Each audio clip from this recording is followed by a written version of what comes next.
So daghang mga kailan ako nga nangutan nga nang work from home man ka. Ngano ning give up man ka sa corporate world. Well, di ni na ko maingon nga this is my story. Kay ba na dyan mo kung sa asa ni Padong. Pero bitaw, nag-work na ko sa corporate since 2000, let's see, 2002 or 2003. Oh, since 2003, after I graduated from college, nagtrabaho na ko dayon, isip legal secretary. So, sa kagamay nga law office sa Makati. Then, from there on, I decided to branch out and then the rest is history. So, fast forward to 2021, I decided nga health-wise and also, murag too much na sa ko ang magpuyo sa city. So, I decided to move back here in the province and work full-time at home. Well, makaingon ko nga dako og kausaban sa akong lifestyle. Kaysa una, kinahanglan og mugawas dapat kuan kayo kung sa tinigong pasputing, di ba? Spotting, mulakaw, make-up, hairstyle nga nindot nga sanina, nindot sapatos, unya hangout diri, hangout dito nga na sa ako ng kabatanunan. Pero I realize nga di man jud na siya magdugay. Kaya eventually mo uli manggihapon ko sa among probinsya. And fast forward to 2021, I decided nga, hey, maybe I should go back to the province and then, settle down. And then I decided nga, maybe it's high time sad nga, kinanglan ko mo uli. Kay, kung na ako sa syudad, medyo nagkasakit-sakit na bayak ko. And at the same time, I need to, kanang be familiar with the surroundings again. And maski di mi close ako mga anak, kay wa man jud sila nagtubo sa kuha, considering nga breadwinner ko ever since, nga makakaila sila nako. Well, kailan naman sila sa kuha technically, pero kana bitong makita na akong presensya every now and then. And ako raman siguro ang usa sa mga taga Bohol nga wa pa kayo kasuroy-suroy og Bohol. Manaanhar ako ng mga famous places, pero wala jud ko ka ingon nga naka-explore sa ani nga lugar, sa bukid, sa dagat, sa isla nga na. Nagsugod-sugod na po ko ana.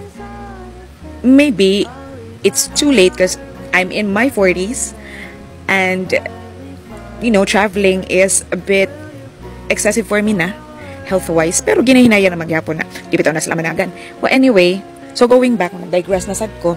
So, going back sa corporate, wala ko'y question sa mga teaching, sa mga learnings nga akong nakuha, mga kuan katong opportunity nga I was able to travel outside the country para sa mismong mga work related, and also leisure travels abroad, which I am very thankful kay nakoy kanang capacity to pay for my own travels. I just realized mas maayo pang nabuhat to nako while I was in corporate. Kay katong naan ako diri sa work, nag-work from home nako, di na nako na pwedeng buhaton. Why? Number one, na ako'y college, na ako'y college nga anak, nanglan ako pa eskwelahon. Of course, prioritize yun nato ang welfare og education sa atong mga anak, di ba? Second, well, me and my partner, we're building a life together, and by building a life together means we have to focus on more important things other than travel.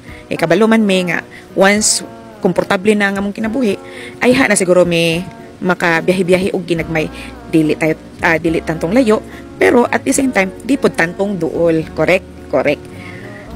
So, sa pagkakaroon, I cannot tell you exactly what my job is because not all of us are pretty much oriented on what work from home is. They have an idea, but the intricate details of it, it's quite different because there are a lot of branches in working in niche ba? Wala, nag-in-English ko. Lahi man good ang branches sa work from home. Lahi og specialization.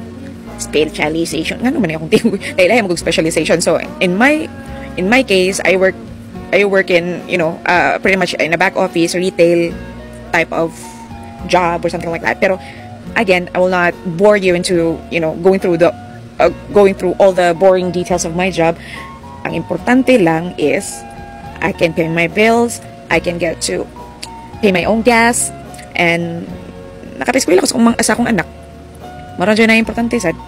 Gamayng savings, lisod-lisod, pero sige lang, utong-utong tagamay kay mga manang kinabuhi na to. Isip po sa kaanak, isip po sa kainhan, isip po sa kapartner. Other than that, gawas na ang tuko. Kay gabi naman. Ning akong gibuhat karon nga pag voice over. Pero, bottom line, switching from corporate to work from home is a huge leap for me because lifestyle has changed, my mindset has changed, and at the same time,